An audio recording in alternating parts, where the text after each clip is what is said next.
Hey guys, welcome back to my channel, or welcome to my channel if you're new here. My name is Becky and this is my channel, all about cruelty-free makeup and sustainable fashion. Those are my main areas of interest. If those are your main areas of interest, maybe subscribe if you would like to. In keeping with those themes, this video is going to be the start of a new series on my channel, and it's going to be a brand focused series. So I completely took this idea from Estee Lalonde, or she used to be called Essie Button on YouTube, and she used to do these videos where she would talk about a brand, she'd talk about the history of the brand and a bit about her favourite products from the brand. So I thought, what a great idea, I'm going to do that for myself, because I don't really like writing blog posts and product reviews, so I thought this would be a more engaging way of sharing with you some brands that I love and my favourite products from them, or my least favourite products from them. I've got a few in the works and you may be able to guess which ones are coming up. Some cruelty-free and vegan brands, as well as some sustainable fashion brands. If you like this series, I'll leave a playlist down below if you want to just scroll through and pick and choose. You can do so, but I'm kicking this series off with a bang. Don't say we do things by halves here, because we don't. I'm going to be focusing on Osea in this video. So Osea are a luxury skincare brand. They are based in Malibu, California. It's a family run business, it's a female founded brand, and I'll go into that a little bit more very briefly in a moment. But to give you my overall impression of the brand, I think they're a very wholesome brand. I think they're very transparent about a lot of things they do. As someone who's just graduated with a business degree, I really respect what they've done in terms of building a loyal fan base. Like, their customers love them and they're really nice to their customers. They do giveaways all the time. They consider the planet in their decisions in terms of, packaging, in terms of sourcing ingredients. They consider animals, they consider their customers. Like I said, they want people to have nice skincare and good quality ingredients, and they price their products to reflect the ingredients that are inside it. They're not just a luxury skincare brand that up their prices for the sake of being a designer brand. You'll see on their website, not all of their cleansers are the same price, not all of their face masks are the same price. They alter them to consider the quality of ingredients. I just think they're a very, very nice brand. They're a good brand to support, and that's why I'm making this video. So to give you a bit of a background about the brand, they are called Osea for Ocean, Sea and Atmosphere. This is their ocean cleanser, which I'll get into in a minute. The brand was actually founded by a lady called Jennifer Palmer. She and her husband and her 3 children all work for the brand now, and she actually started the brand because she was inspired by something that happened to her grandmother, and you can read about this on their website. This is not exclusive information. Like, if you want to just read their website, you can, but I thought it was really interesting, so I thought I'd share it with you. Her grandmother was quite ill at one stage because she had an infection in her leg, and after this she decided to start swimming every day in the sea. She noticed that day by day she was getting better and better, and it was then that she realised the healing power of the sea, which is something that I relate to a lot because I used to have really, really bad skin. I realised that any time I would swim in the sea or go to the seaside, my skin would improve dramatically. Like, it wouldn't completely clear, don't get me wrong, like I still had a few spots, but it would improve dramatically. We used to bottle up the seawater, which I don't know if you're allowed to do actually. That might be illegal. Nah, it would be illegal.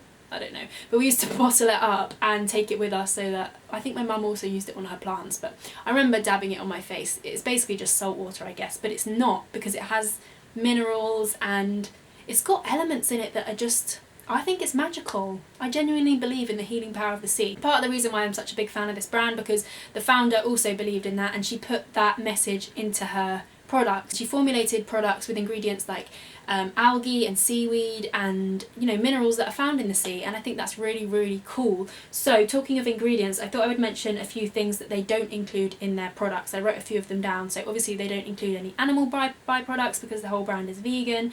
A lot of the stuff is organic as well. They don't include parabens, sulfates, synthetic fragrance, gluten, nanomaterials, which are basically just ingredients that have really, really small particles in them, which can sink into your skin, sink into your organs, which you don't really want. Do you know what I mean? I don't have a lot of knowledge on that, but that's all I know. Some people are worried about that, so they don't include those. They don't use petrochemicals, petroleum or phthalates. That word I never know how to say. They've also got a lot of information on their website of things they don't use and why they don't use them, which is really, really useful. Something that I liked about them is they're not only plant-based for the animals, but they're also plant-based for the planet. Like, they really do consider where they're sourcing their ingredients from, making sure they're sustainable and ethical, and I really like that. And that's part of the reason why I see them as a really transparent brand, because all of this information is up for you to just read at your leisure. You don't even have to inquire, you don't need to send them emails. Like, they're very transparent, and I'm just a big fan of them. So I'm going to move on to talking a bit about their products. They've got quite a vast range, and I've tried only a handful of products from them. So if you've got a favourite product to recommend or something you wouldn't recommend, leave it in a comment down below, let me know, because I would definitely like to try more from them when they come to the UK. I think they're planning on getting a UK distributor, not sure as of yet. They really kindly sent me these products to share with you. I wanted to let you know that it was a £17 customs charge, so you can order from their website, but they're quite an expensive brand anyway, so that's an added cost to quite an expensive order. So I just wanted to make that really clear. Like, if you're in the UK, maybe hold out for a while until they get a UK distributor over here. If you're in the US, have at it. I'm going to go through the products I have tried from them, and I'm going to go through in order of how I'd use them in a skincare routine. So obviously you wash your face, and then you're supposed to go from the lightest product to the heaviest product in terms of its consistency and the ingredients in it. So to wash my face from Osea, recently I've been using this Ocean Cleanser. So this, I mean, first of all, the packaging of all of their products is in frosted glass. It's beautiful, it's really, really good quality, and I'm definitely going to reuse this packaging once I'm done with it. A lot of their products lock into place, so they're good for travel, so obviously you can't press down when it's locked, and then when you unlock it you can squeeze out product. This product I really, really like. It's a very nice gel creamy cleanser which leaves the skin clean but also hydrated. It's almost a bit slimy. I wish I could like pump some of this out into the screen so you could feel it and try it. Wouldn't that be a great invention? I mean, probably impossible, but wow, one day, anything's possible if you want it badly enough. But yes, I wish you could feel it, and I wish you could smell this, because the consistency is amazing, but the smell is even better. Like, this smells so zesty. It's got lime oil in it, so it smells like the lime and bergamot deodorant that I use, which I absolutely love. It's one of my favourite scents. It's so refreshing in the morning. It's nice to use at night as well. It says it's good for dry, normal and combination skin. The ingredients list is really, really clean, and that's something you'll find throughout their products. The preservative they use in pretty much all of their products is potassium sorbate, so that's a food grade preservative. Preservatives are there to stop bacteria growing on skincare and makeup products. Like, it's there for a reason. If it didn't have to be there, they wouldn't put it there. And when I first started to go more natural with my makeup and skincare routine, I wanted no preservatives at all, but I feel like now I've definitely loosened up a bit. Like, I don't care as much, to be completely honest. I think that it's important for things to have preservatives in, otherwise they're just going to go mouldy and they're going to go bad, and then you're going to waste your money. So that's something to note. They use potassium sorbate, but that's fine with me. The other ingredients in here, they use, obviously, like I say, lime oil. They've also got vitamin E in here, jojoba oil, which I love jojoba oil, you know. Jojoba oil is really rich in vitamin E, which is really good for hydration, but also for making the skin really, really soft. It's also got lactic acid in, which is a chemical exfoliant. I think it's an AHA. The only con of this that I wanted to mention is because it's got the lime oil in it, if you get it too close to your eyes, and I mean, like, I wouldn't even take it above here where I have eye bags, like I would just keep it below here, around my nose, on my chin and forehead. If you get it too close to your eyes, it tends to sting, because you know, citrus fruits and citrus oils, they just kind of, as they evaporate, they kind of sting your eyes a bit. So that's something to note. If you've got really, really, really sensitive eyes, this might not be for you. Would I repurchase it? Yes, it retails for $44, so it is quite a lot of money, but I would repurchase this. I'd probably try their Ocean Milk first, I think that's what it's called, because that might be a little bit more gentle. But I really like this. I think it's great and I would recommend it. It's expensive, but it's good. The next product that I've got to show you is their C Vitamin Boost. This is a bit of a cult classic product. Retails for $38. It's a face mist. I've spoken about this in a favourites video before, but it's got quite a powerful spray. But I think that might have been my fault, because I actually mixed some serum into it to kind of make it a bit more hydrating, and I ruined the mechanism. That was completely my fault.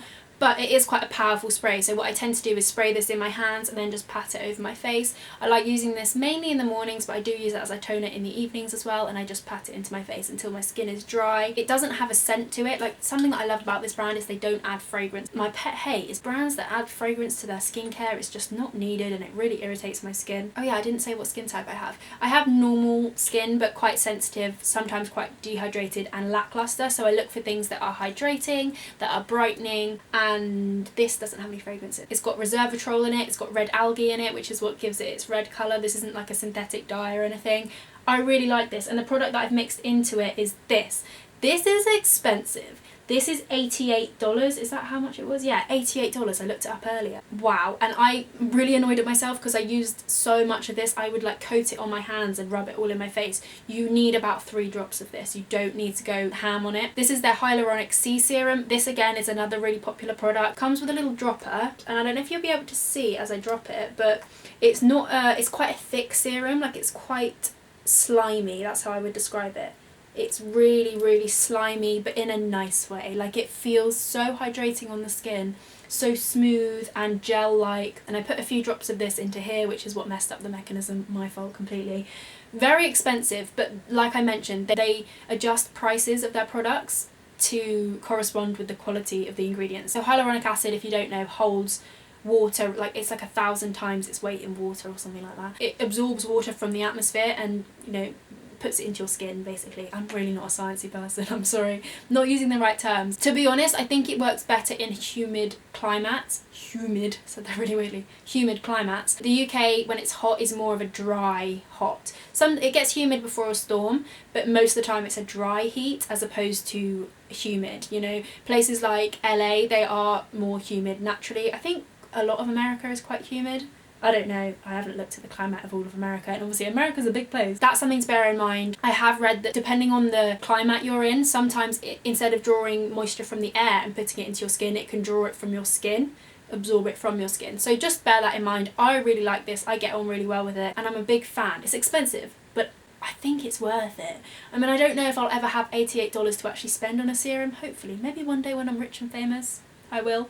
If I am ever rich and famous, I will be reaching for this because it's lovely. But after I've cleaned my skin, toned my skin and put some serum on, I would go in with moisturizer. So this is their Atmosphere Protection Cream. This retails for $48, and to be honest, it's the only thing that I've tried from them that I would probably pass on. It's not a bad product, it's just not hydrating enough for me. It's a really thin moisturizer. Like, I wouldn't say it's a cream or a moisturizer, I would say it's a lotion. It's not quite intensely hydrating enough for my skin. I have got normal skin, but I like something that's quite rich and not thick, but just intense, you know, like hydrating and intense, and I don't think this is it. Even though it says it's good for dry, normal and combination skin, I would probably recommend this for combination oily skin personally. It's got really good ingredients in, and I actually really like this combined with their hydrating oil, which is the next product I wanted to talk about. This is, I've got 2 of these because I recently got one in a subscription box, but this is their hydrating oil, and when I mix this with the cream, it's actually really nice. It makes it a little bit thicker, makes it a bit more hydrating. So yes, I wouldn't buy this myself personally. I would probably go for one of their other creams, but maybe it's just not suited to my skin type. But yes, I love this. I think this might be my favourite thing. Oh, but I love that serum and I love the cleanser. Okay, not my favourite. I don't have a favourite. I shouldn't have favourites. It's their essential hydrating oil, and I love a facial oil. I think my skin reacts really well to them. It absorbs the ingredients really well. But this one in particular is quite a thick oil. It comes with a little roller ball. It's really intensely hydrating. It's almost like creamy, like slimy. I don't know how to describe it. It's unlike any oil I've used before, and I don't know what ingredient it is that gives it that serumy slimy slip to it. Serumy slimy slip. What I love about this is, one, you know, what it does for my skin. It definitely makes my skin look brighter, more hydrated in the morning, and I particularly like this at night time because it smells like lavender. Not too intensely of lavender, and it's got some other elements to it too, but it does have that lavender coming through, and I like using it as a skincare product but also as an aromatherapy sort of product at night time. So I apply it with a roller ball all over my face and under my nose, and as I breathe it in, the smell of lavender is really good for helping you sleep and kind of relaxing you. Touch wood. I've been pretty good sleeping recently, but throughout uni, or particularly 3rd year, my sleeping was awful. Like, and 2nd year actually, and 1st year, the whole of uni basically, I was not a good sleeper at all. Now I feel a lot less, I'd have a lot less pent-up stress and nervousness, so I've been sleeping a lot better. But when I was struggling to sleep, this was a real help, and I would highly recommend this. It retails for £32, and this is a full one because we got one in July's Petit Vour box. Maybe my favourite product from the range, but like I say, I pretty much like everything apart from that cream. And that is the last product I've tried from Osea, and that is pretty much everything I wanted to talk about. I hope you found this video interesting. If you want to know anything more about Osea, I'll leave their details down below. Again, thank you so so much for watching, and yeah, if you subscribe, thank you so much for subscribing. I really appreciate it. If you like this video idea, please let me know and give this video a thumbs up if you enjoyed this video. And yeah, I hope you have a lovely day, and hopefully I shall catch you in my next one. Bye!